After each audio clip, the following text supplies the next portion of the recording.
Well, next to another businessman who's putting his time, money and energy into combating one of the biggest health challenges of our age, namely mental health problems.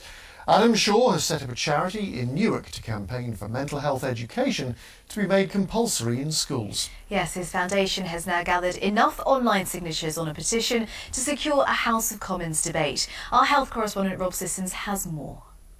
Adam's standing up to talk about mental health after years of silence. He battled from the age of 5 with anxiety, panic attacks and depression, though a byproduct of his obsessive-compulsive disorder was that he developed a very big, successful legal business. Anyone could look from the outside and I had the houses, I had the cars, I had the holidays, but I didn't have my health. I didn't feel I could discuss it with my parents, I didn't feel I could discuss it with my teacher or my friends. That's really because there was no education around it.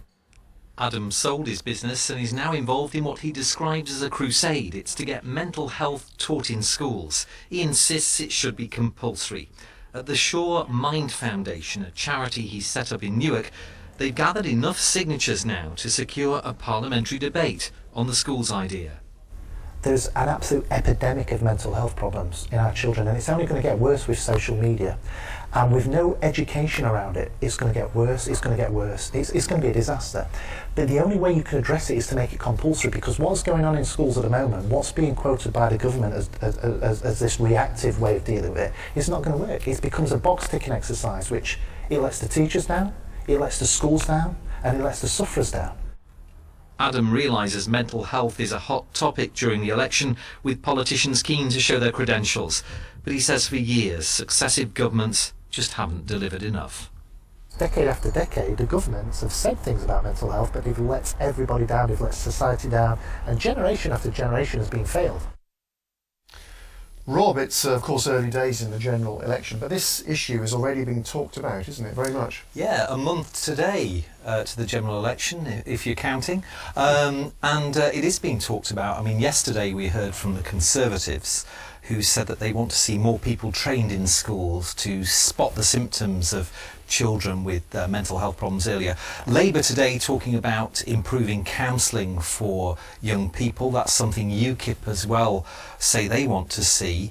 And we've spoken as well to the leader of the Association of School and College Leaders based in Leicester. This organisation represents 18,000 school leaders. They warn that all this is great stuff, but it has to be funded, and there's a danger that schools are dumped on.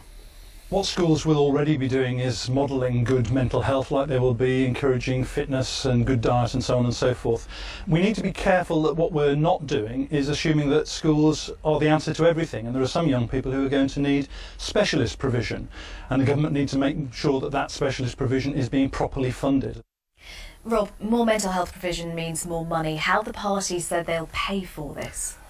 Simply, we haven't got the full details of that because those manifestos that we're told will be costed are not out yet. We're expecting them next week. But we know from bits that have been announced piecemeal, Labour, for example, have said they want to give modest tax increases to people earning more than £80,000 a year. People below that amount, they say, won't be affected. The Conservatives have yet to tell us their details, and we know the Liberal Democrats are proposing a 1p increase in income tax rates, which they say will go to health and social care. OK, Rob Sissons, thank you.